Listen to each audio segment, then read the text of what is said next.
तो राम राम जी, कैसी है मेरी यूट्यूब फैमिली। उम्मीद करता हूँ मेरे सारे भाई बहन अच्छे हो गए। तो सुबह के तो बजे थे भाई 6 और निकाल के अपने घर से मक्का नाने वाली मशीन और पहुँच गए थे हम सीधे मक्का के खेत में। भाई गर्मी बहुत ज़्यादा हो रही थी, सुबह सुबह पसीना आ रहे थे। भाई मेहनत तो करनी पड़ेगी क्योंकि मक्का हो रही थी बहुत ज़्यादा घास हो।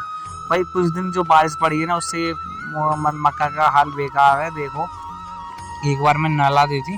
तो फिलहाल भाई ज़्यादा धूप हो गई थी, इसलिए मैं अपने घर आ गया। तो घर आके देखा मम्मी लगी हुई है भाई छोटू के लिए भाई कुछ खाना, लड्डू वगैरह बनाने। तो टोटली मेवा है, आप देखिए। मम्मी टोटल अखरोट वगैरह जितने भी मतलब ड्राई फ्रूट होते हैं उन सब का मिक्सचर बना के एक बढ़िया सा पेस्ट बनाएगी और उनका बनाती हैं फिर भाई लड्डू। क्योंकि भाई छोटू से मिलने जाने बहुत जल्दी, आपको भी मिलवाते हैं छोटू से। और भाई अम्मा क्या है ये काजू को भून रही थी घी में। तो भाई सारी मेवा घी में भूनने के बाद ही बेसन के लड्डू बना ले वाली है मम्मी। और आरोसी भी लगी हुई थी मम्मी के हाथ बटाने में। तो भाई ये तो सुबह से बस मावा खाई जा रही है।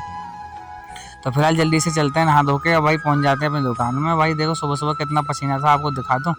और इतनी गर्मी है देखो, क्या बताऊँ। आज सुबह मक्का नहाने के बाद तो हालत ख़राब होगी। फिलहाल मैं चार्जर लगा देते हैं भाई बोर्ड में, क्योंकि मोबाइल चार्ज किया था। उसके बाद हम भाई जैसे मैं दुकान के बाहर आया तो मैं उधर यहाँ पे बैठा था, अभी सो के उठा है। और शायद भाई इसको कल का अफसोस है, क्योंकि कल हम भंडारा खाने गए थे जिसमें चप्पल चुर गई थी। तो भाई आज फिर से भंडारा है वहीं पर। तो मैं इसे बोल रहा था भाई अब की बार चप्पल पहन के जाए ही नहीं।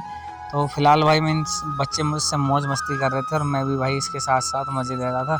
तो फिलहाल भाई थोड़ी देर उदय को परेशान करने के बाद हम सीधे चलते हैं अपनी दुकान की तरफ, क्योंकि भाई दुकान में थोड़ा सा काम है। और फिलहाल लाइट आई हुई नहीं थी, लाइट आई हुई नहीं है, तो इस वजह से भाई बहुत ज़्यादा गर्मी है। तो फिर फिलहाल मैंने शर्ट तो अपनी उतार दी थी, लेकिन भाई पसीना की मैं देखो पंखा में चला लेता हूँ थोड़ी देर, इन्वर्टर भी हमारा काम नहीं कर रहा। तो फिलहाल बहुत ज़्यादा शाम हो गई थी भाई। आज के ब्लॉग में बस इतना ही, मिलते हैं आपको एक और नए ब्लॉग में। तब तक के लिए बाय बाय, राम राम, जय श्री श्याम।